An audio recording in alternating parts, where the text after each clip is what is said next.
Hello, everybody. Well, hello there. Guess who? It is us, the two half squads. It's Dave and Jeff. And here we are again, for another exciting episode of the only podcast on the web that's dedicated 100% to the greatest game in the world, and that would be Advanced Squad Leader. 13 plus years, Dave. We've been doing this, and we're going into, Episode next year is going to be 14. Episode about 306, is this? 307. 307. 306 was Hayes Craze with the miniatures. Oh, yeah, that was a fun episode. We've And had some really good ones lately. I think so. What have you been doing lately, Jeff? Well, we're just coming off of Halloween, and I'm happy to say we did not have any trick-or-treaters because I did not want to give out any of our candy. But the only candy we bought this year, because it's my favorite, are popcorn balls. Oh, as you talked about on the last show. Yeah.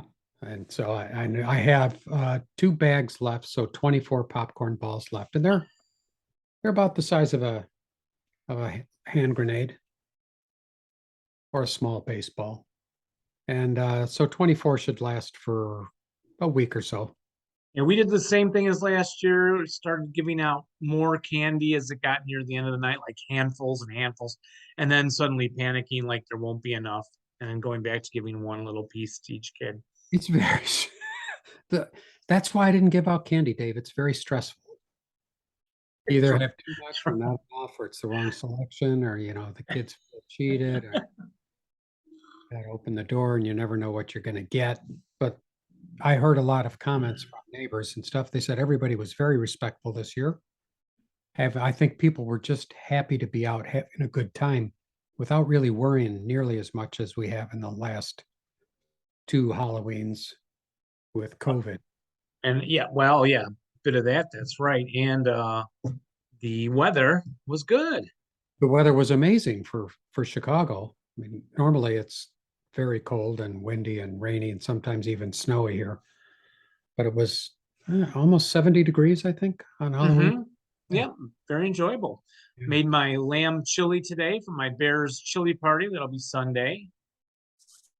I'd love some. Thank you. I will probably get you a little dish and bring it over. Yeah. Red lentils, lamb, coriander, heavy on the coriander, cumin, and easy on the heat. Yep, good stuff. Yeah. And this is for a chili. Is it a chili? Does everybody bring chili to this? You got to have at least 3 to 4 people bring chili, or you don't have enough food. And then what else do you have? Everyone brings other things, salads, fruit, whatever they got, desserts. Okay. Good time. Been doing it at least, I don't know, 10, 15 years maybe. And I'd say that qualifies for legendary. I think so. When it's regular like that, people expect it, people know it's a good time, and people continue to show up, and you get to see people you may not see during the year. Yeah. And so at the end of the show, we'll announce Dave's address so that you can join him. Chili party. We'll post it in the show notes as well, so you can just chili bomb him. Yeah, so that's about it. Not much else going on, other than I did sell a bunch of my, as I mentioned last time, I think. Oh yeah, the sale role-playing game stuff over to the auction. We're so lucky that we have got a local brick and mortar game store that runs these auctions. And apparently a lot of my stuff sold, and though I had nothing to do with it. I gave it all to Mike Rizzi. He cataloged it, took it over there, everything. And but apparently earned about $250, which is amazing. Yeah, did that surprise you, or did you expect it? It did. Yeah, it really did. It really did. So that was good, because money is good. Now I can buy some ASL stuff. So you could see my shelves. My ASL stuff has been neglected, really. That's why I needed to open more space here, because I need to buy more stuff. Yeah, but when you do, you're going to need to buy it from Bounding Fire Productions. Darn right. Why would I go anywhere else? Bounding Fire Productions has everything that the ASL other would want. Well, everything. Everything that's cool. Everything. That's good. Well said.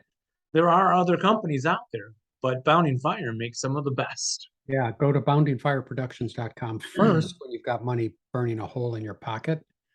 Go there, peruse their wide selection of ASL products, order some stuff, tell them Jeff and Dave sent you, or Dave and Jeff, your preference, and they'll treat you nice. They certainly will. 'Cause they And treat good guys. what have you been playing lately, Jeff? Going to that? I actually have not played because I've been working on a big project for a client that just rolled out this week. So next week I'll be able to resume my ASL playing. Yeah, but you had played some other things. Well, I've been playing Star Wars role-playing game. Played a little Mm-hmm. Dungeons and Dragons over at your house. Mm-hmm. Had a very fine time playing Chariots. Yep, Chariot. Circus Maximus, Yeah, very fun time playing that. Avalon Hill. That was excellent. We had about 8 people there, I think, in your basement. Yeah, And the Chariots were flying. with some sons. Spilky's two boys that Rich brought, and Chris Walters brought his son. Yeah. It was a good time. Pizza beforehand. Watched the clip of Ben-Hur. Always good. I never get tired of watching that. I'm always absolutely astonished by that. I just can't even imagine how they filmed that without special effects. Just amazing. So good.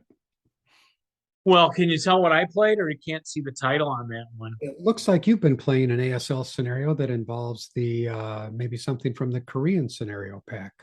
It is. Good Right. eye. Good eye. You see the North Korean moves first there. It do. is scenario 206, a line too thinly held, I think it's called. And so it features the Americans hold up on a big long hill. Show you the board in a minute. It has a giant hill overlay. There are some armor fighting vehicles. You can see over my shoulder here. Unless you're listening instead of watching. Dave is Nope. pointing to his over his delicate shoulder. In which case it's two Pershings and then two of the, oh, what are they? The MCMG, the big like 4 machine gun Oh, AA right. half tracks Yes. that have a 24 firepower IFE equivalency, Great. instead. Yeah, really good. And then lots and lots of North Koreans coming across. Now, this game takes place at night. I'll pull the board up and try to be very descriptive as we usually are with This is the. your continuing through the are you planning on playing through all of the scenarios from Forgotten War?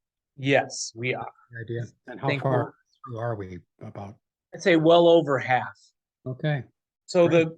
the North Koreans got to clear all the American infantry off this hill or get rid of the 4 armored fighting vehicles. Now it's night and it's a night range of 6. And that confused Dave and I because, and maybe listeners can chime in with some comments in the comment box, but he has 2 AA guns across a river that's on another board north of this hill. Or, well, I'm sitting facing the American defense. So across over there. And we were not figuring out how he's supposed to get a shot at anything when the night range of 6, unless I prep fire or final fire, in which case the Americans then have that, gun flash placed on them, which then they can be seen, but I think they're still treated as a concealed target. So that was tricky. The only North Koreans that can launch up the star shells at night are the 2 crews that are across the river. So they would have to shoot it up like randomly, and Dave decided that could be just as bad for him if it lights him up instead Right. of me. Yeah, right. Or so anyway, and then he's moving on at night. I don't have the picture of the setup, but they're on the board here on this side of the river.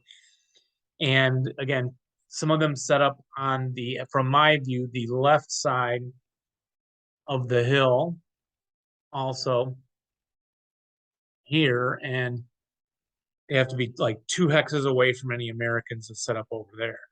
So that's left flank, my left flank. He's coming up the hill. This night range is 6. It's kind of like the cloaking No, the cloaking does still help because you don't lose it unless you're moving in an illuminated location. Right. But anyway, he is making it up the hill, and we're into this exciting part of the game where I read online on the scenario archive, people were talking about setting up behind the level 2 part of the hill to, there's a term for it. What do you call it when you're hiding behind the hill? Cowardly. Hiding behind the hill. And you can see now that I lost one of those 24 firepower half tracks. The other one I still got. The other, I lost one of those 24 firepower half tracks. The other one I still have. Like, did you actually lose it because it's dark? No, yeah, he got it. I got it recalled. I should not have tried to repair the gun, but Oh, it's too tempting. yeah. 24 firepower. Yeah, you don't want to lose that. Yeah, but if you don't fix it, it just sits there. Yeah. For the most part. But if you lose all your vehicles, you can lose the game. So there's the rub. But I'll just move this for a second and point.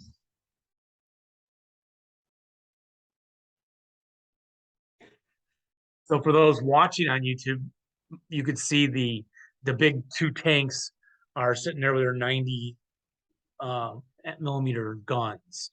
And the Dave's right flank came up the hillside. I had two hidden squads over near hex L3 and L. It's a reverse picture. L3 here, this foxhole, and up on the hill by N in row N in the back there. And these two, a hidden squad American, got out and captured his Russian machine gun there.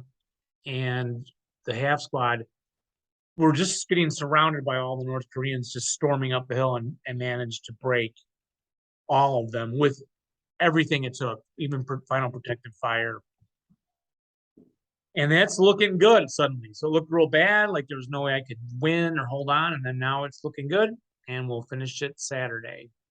So his guns, the Koreans' guns, way in the back, Way across the river. Yeah. across the river, did they play a part at all? Only when I started firing and he did the half, Yeah. +2 to hit, but they have an IFE equivalency too, and then it's half. So it's really still hard. So if anyone out there knows what are we supposed to be doing differently? I Well, haven't. What? wonder if they're put in there. I wonder if they're put in there for historical accuracy for the scenario, but maybe don't play that big a part, kind of the way the guns in Taro are always disappointing, those big Japanese guns at the can't remember Oh, which end of the island it was, huge guns. But they're yeah. kind of pointing the wrong way, and you don't really get to use them very much at all. But they're there for historical accuracy, and occasionally you get a shot off with them. So I don't know if that's a possibility, but Yeah, it could be. yeah. So what's the name of the scenario again? Yeah, we should ask A volunteers. line too thinly held, and Dave's OBA went off up here on the hill, and it's very effective. It took out a lot of stuff. But then even moving it, trying to see anybody is a challenge at night Mm-hmm. to call it in. Same thing. Yeah, But, yeah. so that's Cool. that. What I've been playing lately. Ta-da! It's time for rules. You need the rules to play the game and put your opponents to shame. They might seem hard, but that's okay. We're gonna learn them anyway. Rules. All right, Jeff, are you ready to continue? I'm ready. I have on my thinking cap. That makes you dangerous. Yes, it does. So look out. I've been thinking all day. Okay, it looks like we should pick up at movement rules to finish this up. Oh, I have this as just explanation for now. The prisoners move at the foot rate of their accompanying guard as a combined stack. And you move them during the captor's movement phase, kind of like having a support weapon. Prisoners do not route while guarded unless the guard routes, in which case they go with them. Vamoose. You can't. Can you see Exum? I'm assuming you can Yeah, because they're going to go with the guards. You would see X2 if you had a gun in your back. Yes, so, well, I would. I just wondered if they were allowed to do that. Guards abandon the prisoners only when they choose to. Abandoned prisoners are still subject to protections of, well, skip that. Abandoned multi-man counter prisoners are represented by an unarmed counter, and the rules applicable to that, including inexperienced personnel restrictions. And we'll talk about then how they rearm and stuff near the end of this. So, question for you: may guards escort their prisoners off a friendly board edge without the guards being considered eliminated for victory conditions? You know how you can't leave the board or Right. you count? Yeah. So, what if you want to get your prisoners off? Can they escort the prisoners off without counting as being points, themselves taken off the board? Uh, oof, there's so many possibilities there. I'm gonna say no, though. No, the answer is yes, you can escort them off the edge and That's not count as you being eliminated. But okay. I don't think you can come back on though. Yeah, that's what Still. I was kind of wondering. I can't imagine that you could, unless there's some SSR about it. Yeah, it doesn't say in the rule. It just says you can exit, but then you don't count. You don't have to have a penalty for yourself going off, but then you're not going to have those guards to use on the board anymore. Right. And then rule 20.54, attack effects. Okay. When you fire into a location containing prisoners or unarmed units from outside the location, it affects both the guard and the prisoners as if they were combatants in a melee. Are prisoners ever broken? Is there a broken side on a prisoner counter? Oh. Um, I don't want to cheat, but let me look. No, I'm not going to look. Wow. Have you ever seen a broken prisoner counter? Well, we don't do prisoners a lot. I never have. I can't remember what's on the flip side of a prisoner counter. So that answer is no. They do not break. Yeah. So if what? So what happens to them?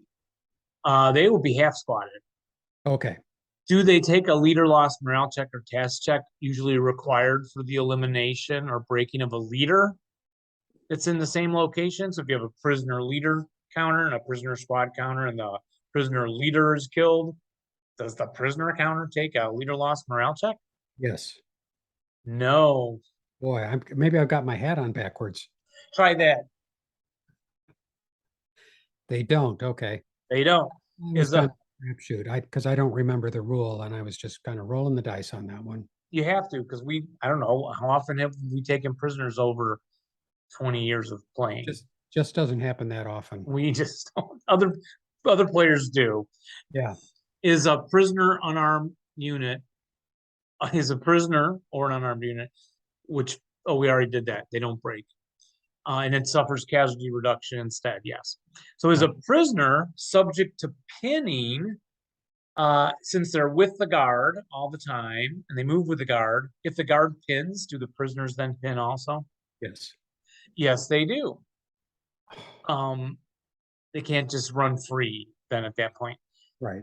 Does a close combat attack against a guard affect its prisoners?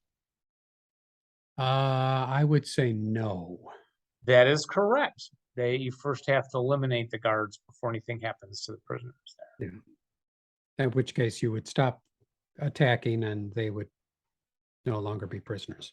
Yes, and then they'll be freed, and we'll get into how they can rearm themselves. Okay. As we finish up the prisoners things. Do prisoners that are units eliminated by fire from their own side still count double for victory conditions? So you know how if I capture your dudes and I get double victory points if I run them off the board or have them at the end of the game. Can you just shoot into my hex with the prisoners in there trying to kill them? so I don't get to have the points for catching them. Wow. Does that sound fair? You can just kill your own prisoners? No, that doesn't sound fair. No, so they don't let you do that. If you shoot at me and the prisoners, your guys I captured are casualty reduced, I still get to count them as double for victory conditions. All right. So none of using that sneaky tactic. Yeah, that would be extra sleazy. That's on the extra sleazy rule. It sheet. is. Yeah. Yeah. Then the casualty reduction portion. Only Sauron would stoop so low. Only Sauron. That's a good point. The casualty reduction portion of a K/ result that you get when you shoot into a group, it can affect either the guard or the prisoners. Determined. How do we determine? Random selection. Yep, you go ahead and use the same old process. And similarly, if I get a 1 KIA and shooting at you and my prisoners that you have, random selection. So you're just as likely, maybe more likely, depending on killing your own guys. Yeah. Okay. Our unarmed units, so let's say you do shoot in there and you manage to get a KIA on the squad, well, that would then break the prisoner, which would then casually reduce him to a half squad prisoner, I think. And he's sitting there free. Is the unarmed prisoner an obstacle to movement? Can the enemy then move through it, and can you move through it? Or does the unarmed guys have any kind of ability to stop anybody from moving through their hex? I would think they do not. They do not. They got to do that thing you did in D&D when the orc army was retreating and you were played in orc. Hold on there. Don't go that way. Where are you going? Where are you going in such a hurry? Yeah. Hey, can I have that weapon? Yeah. Are you using that gun? Yeah. Are you? You got a spare? Got a spare bandolero there? Can they be recaptured normally by a close combat attack? As they're just standing there?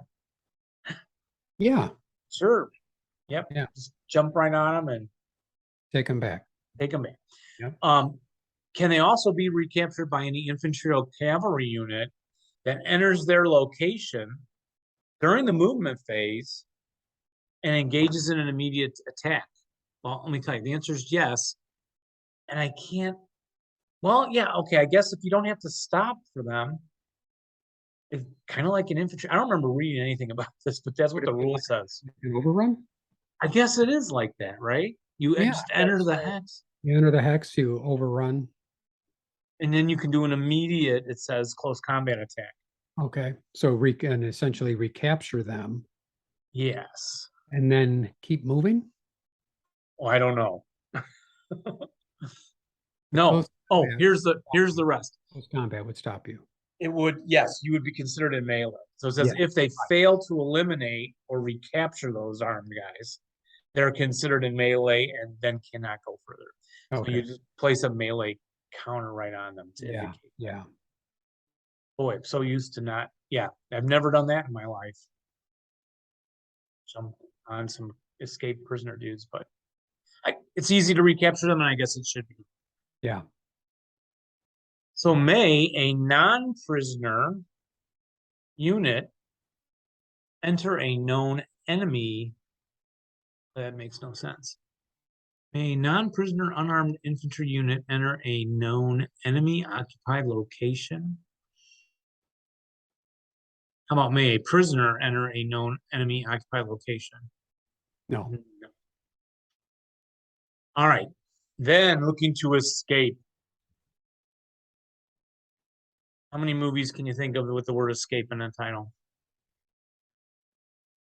2, 3. The Great Escape, Escape from New York, Escape from Alcatraz. Oh, I only had Escape from New York and Escape from the Planet of the Apes. Oh, yes, and Planet of the Apes, of course. You wouldn't want to escape. Dave would want to stay. I would stay. I want to stay. It's nice here. Although the bomb was blowing up at the end of Beneath Planet of the Apes, and that's why they had to escape. So maybe I would be forced to leave.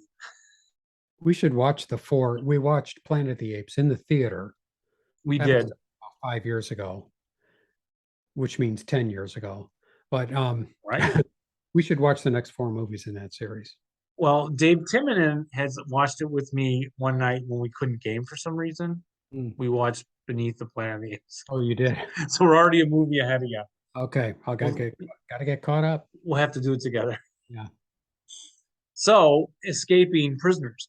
So, unless a melee exists in your location, as Rich taught us on that other show, you must pass a normal task check before you can attack your guards. Okay. Right. So, when would this attack on the guards occur? In what phase?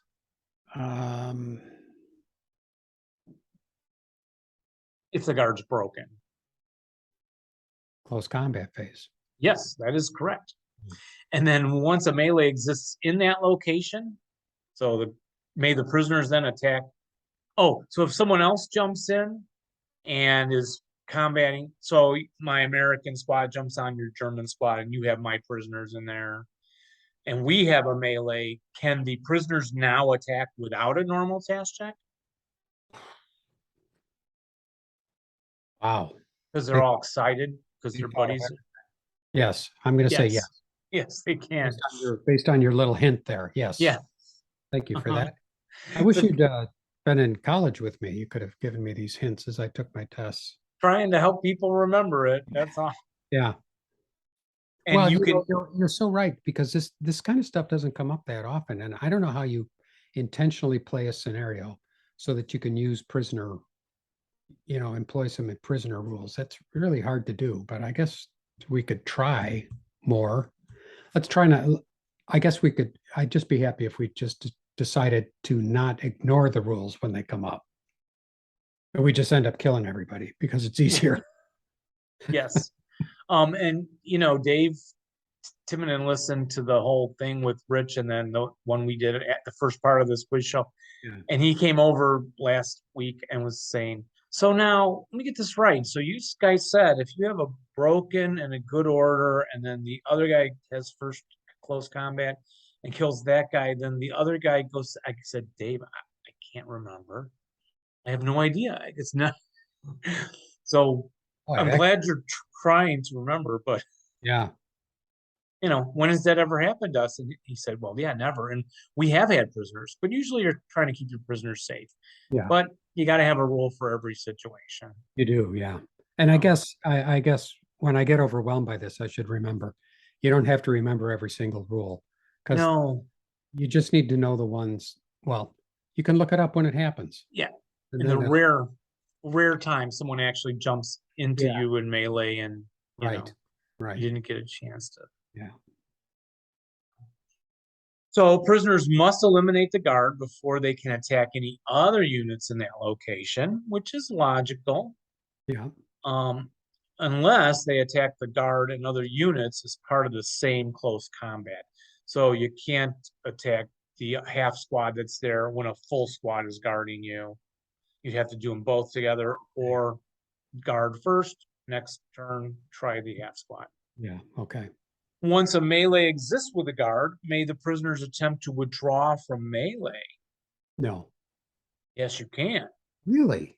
You may. You can just say, so if your American jumps on my German squad and I have your American prisoners, they can just say, we're going to try to get out of here. They're going to try to withdraw from melee in a subsequent close combat phase. The prisoners can. Yeah. So they could pull out and then be free. Well, yes, but if you attack guys who are withdrawing from melee, you get a -2 on them. Oh, yes, right. So you still got to do all the die rolling. Yeah. Yeah, and then prisoner close combat attacks, they are sequential, as Rich explained, and that prisoners make all their close combat attacks before they can be attacked in turn by the survivors.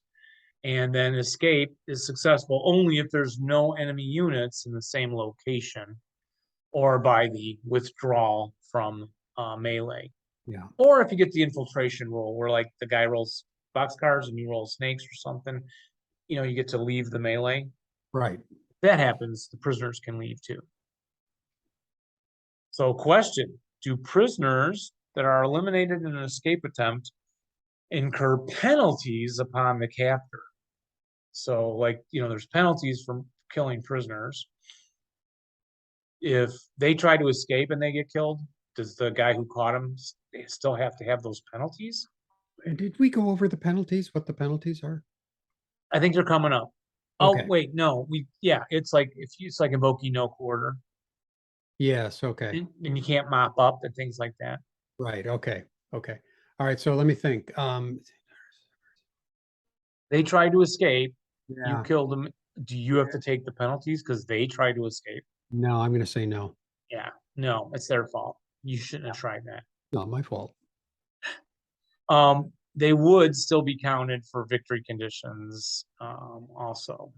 Does an escaped prisoner count toward victory conditions? So if you captured me, I escaped, do you still get points for that? Oh. No. hmm. Yeah, Oh, I thought you said no. you get an E for effort, Yes. that's all. Yep. But no victory points. No, to get that, you gotta go ahead and try to go catch them again or eliminate them again. Yeah,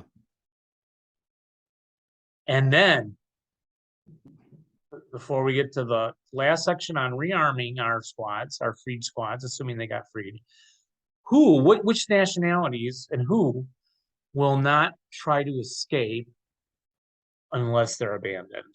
So, who are the most obedient prisoners in the nationalities? I was gonna call them girly men, but Yes, the girly bed.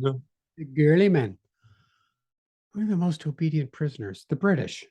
No, I know you won't. I don't think you'll get this through logic. So you're thinking the British because they're nice. Yeah, because they're they follow the rules, even as prisoners of war, and Yeah. boy, Which nation is maybe unfairly or known for surrendering and jokes that people make of World War II? oh, the Italians. Yes, it's in there. They Yeah, I hate to say that, but they will yeah, not attempt escape. they won't. And Okay. then the other one is Smeagol Gollum. If you catch Gollum, Smeagol, he's very obedient. Yeah. Yes, master. And he won't try to escape. And I assume they do that for the that's probably on. I wonder if that's on the nationalities chart. I Yep. actually haven't seen that in there, but it must be on there. Yep. And I think they do that because it's just historically accurate. That's just the way. I'm sure there are cases of some Italians doing it, Yeah, but I'm sure. I would have to imagine not, again, listeners, chime in. You guys are historians, man. Get in the comment section and tell us what you know. Yeah. It'll help everyone out. The other nationality, I'm not sure you'll ever guess because they're not known for surrendering at all. But once they do, they don't escape. Finns. Starts with a J. The Japanese. Yes. Really? Yep. Okay. And if you think about the American occupation of Japan, there wasn't a lot of attacks against the occupying forces. Not a lot. Like it wasn't hard to hold, like Afghanistan or something, where they're always still attacking you. As part of the honor thing about surrendering. Okay. Yeah. I'll have to look that up. And then Axis miners will not escape, except within their own national borders versus Russians. Oh, okay. Oh, that's an interesting little nuance. Yeah, and I'm Smart. thinking, yeah. That makes sense.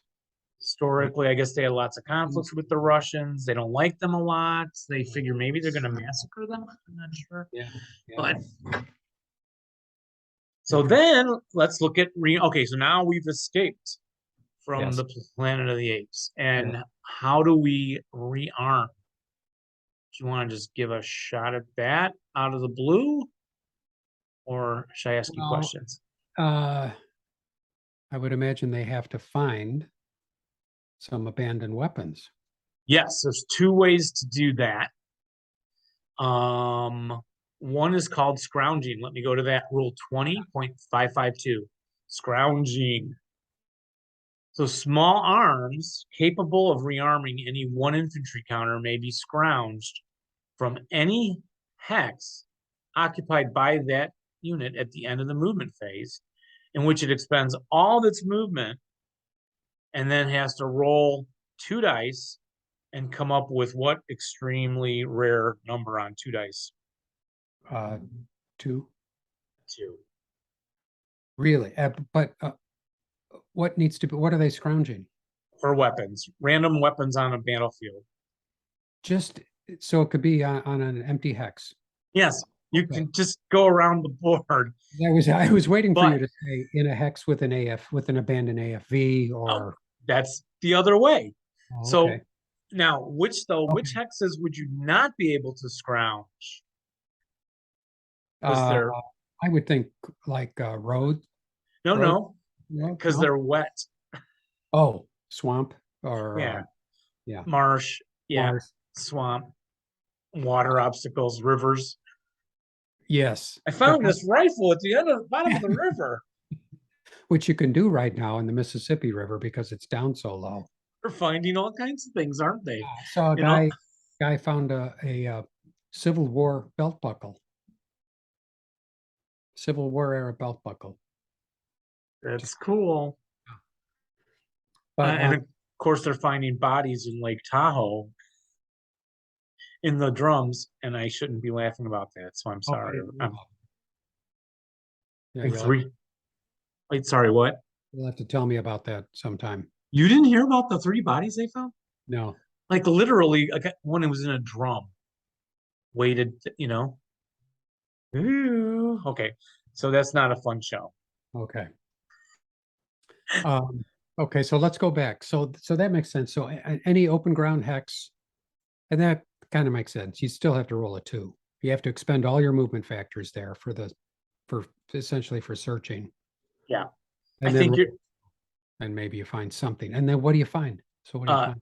you're gonna rearm as, but I think you're better off like running around the board trying to just avoid being caught again than spending your whole movement factor. Can I stay in the same hex next turn and then search the same hex again? Over and over trying to roll a 2? I would say no. No, that is correct. So you'd have to move to the next hex, then wait till the next turn and again spend all of your movement points, right? 'Cause- Yeah, all your Unless no. When you move into a hex, you call 1, and then you say 2, 3, 4, and then roll. okay. But still, it's the whole turn there. Do freed prisoners advance the advance phase? I don't know, so I'm assuming yes. If we got there. But Okay. you mentioned then also scrounging a wreck. Now that gives you a better chance of success. I don't know what it is, but it's rule D 10.5. It's not in the rule section that we're looking at today. Okay. It's in 10.5. All right. Yeah, D, section D, not in the prisoner section. Look that up, listeners.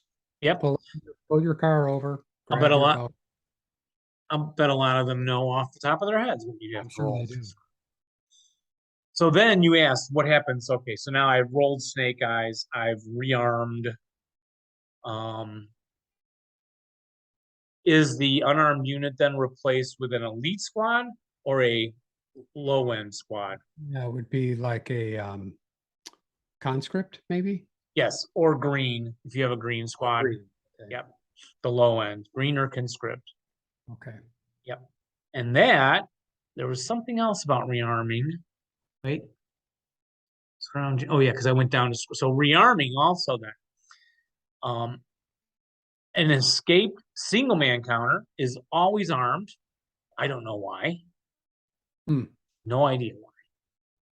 But that's rule 20.551. But when you get freed, one attacking unarmed friendly unit of equal or smaller size is rearmed for each enemy unit it eliminated or captured in close combat, or by other means if no enemy unit is currently in the same location. So you eliminate the guards, and it was a half squad guard, you can rearm half squad of your prisoners Immediately. Yeah. Yeah. Okay. Yeah. Yeah, that makes sense. Yeah, you can just change it. You don't have to go scrounging around the ground looking for the weapons that they had. Right.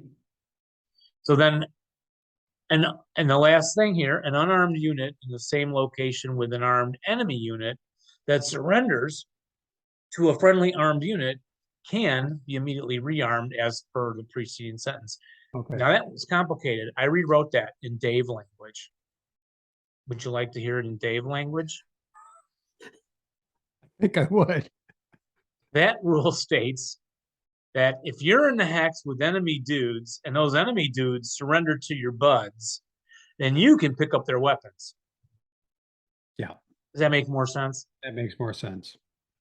Than an unarmed unit in the same location with an armed enemy unit that surrenders to a friendly armed unit can be. Yeah. Your buds help you out, kill the dudes, you get the dudes stuff. And then you're just rearmed. You don't have to, it's not like non-qualified use. Nope, you're a greener conscript squad. Yeah, that's it. Okay. Ta-da! You're free. Yeah. Okay. Wow. And you're angry. Yeah, I'm sure. And you're gonna want to take revenge. Yeah, but you're green or conscript, so it's not going to be too impressive. Yeah. Yes, like your face. So there you go. That finishes Wow. a 4-part prisoner. That's a lot. And I'll bet there's stuff in there they didn't cover that somebody else's. No, they covered it all. You think they covered Oh, everything you'd want to know about prisoners. we'd have to go to the Q&A. Yeah, right. Oh, speaking of, I know it's not time for letters, but here's a comment that just came in that I would like to throw out to the listeners. And it is was a comment on the YouTube from Matt Shostak Oh yeah. Hi, Matt. saying, yeah, we interviewed him. We should do it again. Yeah. Matt, send us an email. Regarding surrendering stack, he seems to recall that we used to have a contradictory Q&A on the question. One saying you surrender as a stack, and the other Q&A said that you surrender one at a time. And he's asking everybody, is he remembering wrong or correct? I don't remember that particular contradictory Q&A. So if anyone does, chime in. Yeah, we'd like to know. I'd like to know about that too. It sounds familiar, but Curious minds like to know. yes, we do. We want to know it all. Hey, Dave, guess what time it is? What time No. is it, Jeff? Well, and I kind of gives it away when I say what time is it, because what time could it possibly be when I say what time is it? It's time Time for rules. What's in the Box. Oh, not rules. We just did rules. So it is time for what's in the box. What is in the box, In the Jeff? box. Well, today we have something it's a very lightweight box. In fact, it only weighs a few electrons, but it's very heavy internally. It's a quantum mechanics thing. And this is Dispatches from the Bunker, dispatch number 54. Wow, 54 issues of this very excellent little magazine newsletter. It's more than both, because it's a very nice combination that Vic Provost has been putting out. 54. He puts it out twice a year now, in March and September. And I don't know, did he do it more often earlier? I'd have to go back and see. Yeah, I don't remember. Previous issues. So this is published by Vic, and been doing this for a long time. And this is something I highly recommend for people that get lonely. I always like getting these dispatches from the bunker because it harkens back to a day when people would write these kind of newsletters. You just don't see them that much anymore. It's like hearing from an old friend talking about ASL, very conversational, relaxed way. So in this issue, it always starts off with a little overview of the yummy scenarios that are included, and there's usually 4 scenarios included. This one is no exception, 4 scenarios, and a little greeting. I don't want to read too much because it says you can't reproduce any of this without written permission from Vic. And we didn't get any written permission, but we're talking about it anyway. So everybody should, I think everybody should subscribe to this. It's only $20 a year for the first year. And then if you resubscribe, it's only $18, which is a good deal. And if you want to order the works, I'm doing air quotes here, the works, that's a subscription. It's a 4-issue subscription plus all of the back issues, all 54 back issues for $75, which is a great deal. Or you can order individual back issues for $3 each. But why do that? Just order them all. It'll give you plenty. And so that usually, as usual, he starts off with a little letter and he talks about what's going on with him lately a little bit in regards to ASL. And at least in the last few issues, he's been talking quite a bit. A lot of mentions about the pandemic and really the impact that it's still having and his ability to play face to face. But things are getting back together, and they're starting to meet more often.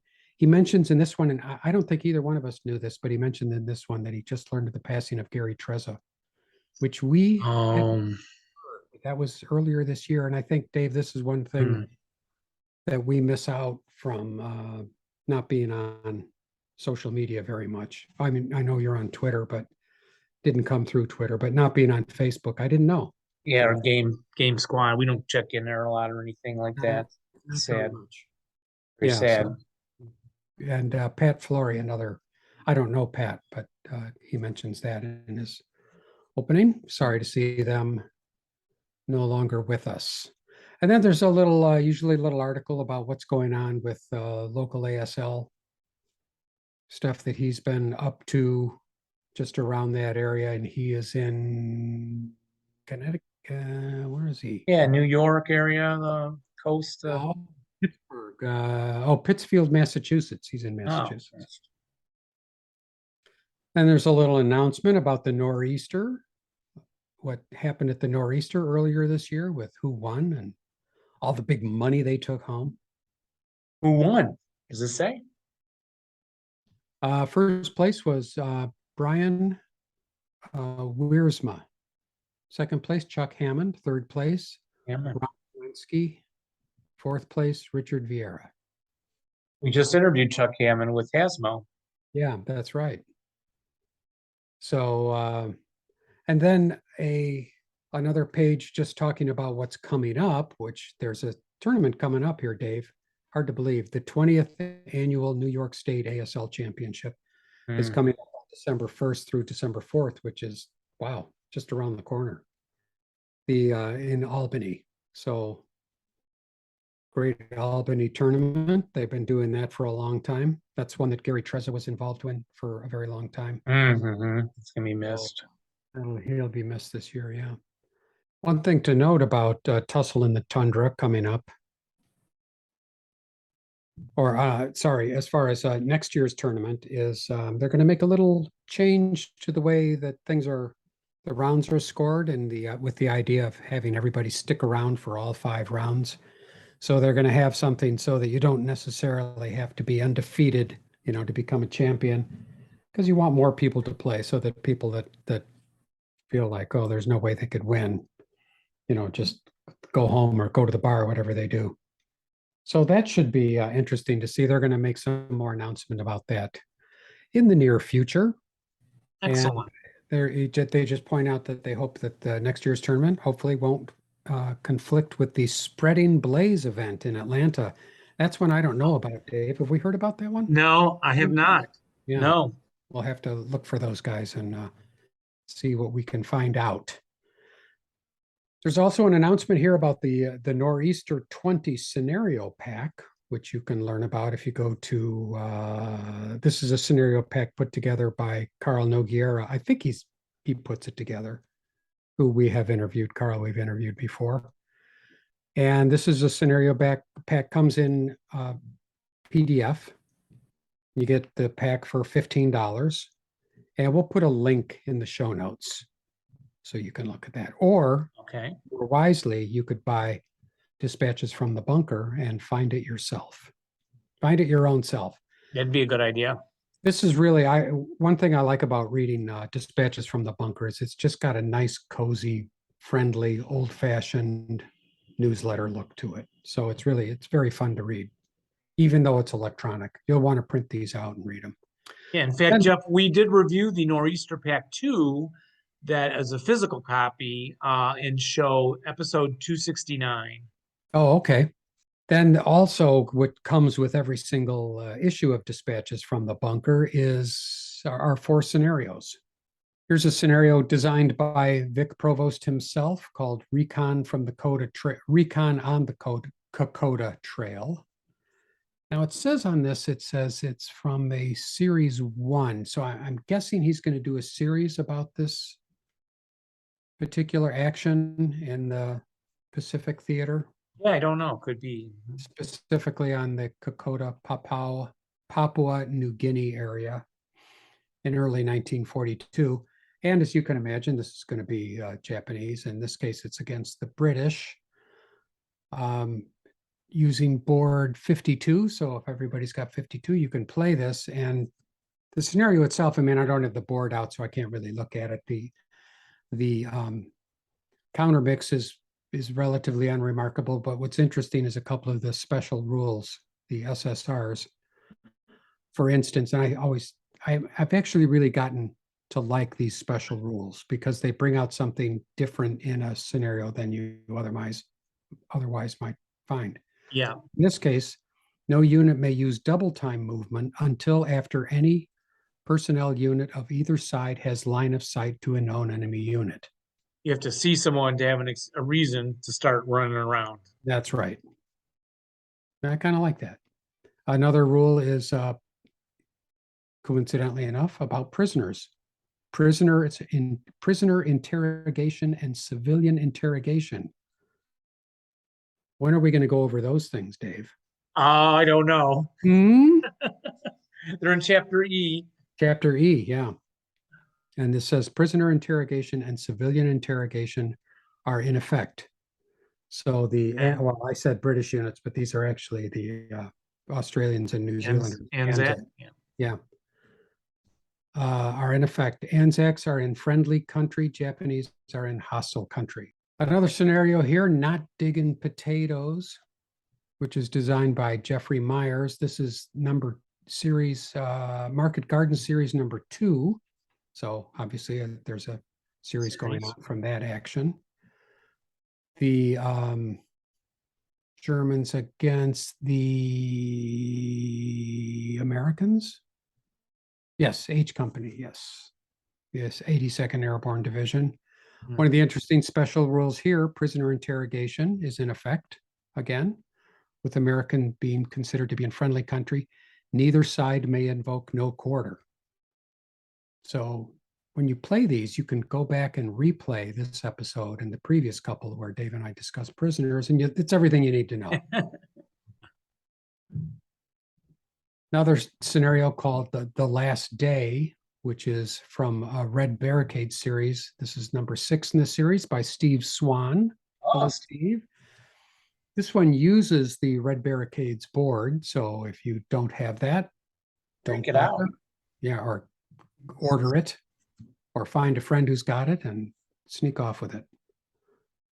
A good mix here of quite a few counters on this one, but a lot of these scenarios are pretty short. Most of them are, 4.5, 5 turns. Yeah, okay. Something like that, which makes them very palatable. And they play through these pretty carefully before they distribute them. And I've heard good things about them. Mm-hmm. So I didn't write down anything special or notice anything special about the special rules on this one. So you'll have to try it out and see how you like it. And then the final one is from the Norwegian series. This is number 4 by, boy, here's a scenario designer name. Yeah, I'm guessing he's Swedish or Norwegian. I'm going to take a stab at it. It's like. Sure. That never stops us before. Has never stopped us. Jovind Jacobsen Bjorkels. So That's good. I'm hoping I'm in the ballpark with that. This takes place in Norway in 1940. Germans against the British, and there is a bridge to take here. Let's see, the win a game end if they have amassed victory points and they control the bridge. So this will be a fun one for people that like bridges, and an interesting. Yeah, I just like bridges.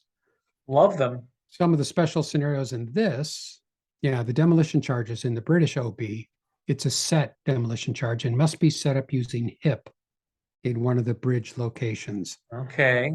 A 228 crew is the only unit that may detonate the DC, and it must set up using HIP if in concealment terrain.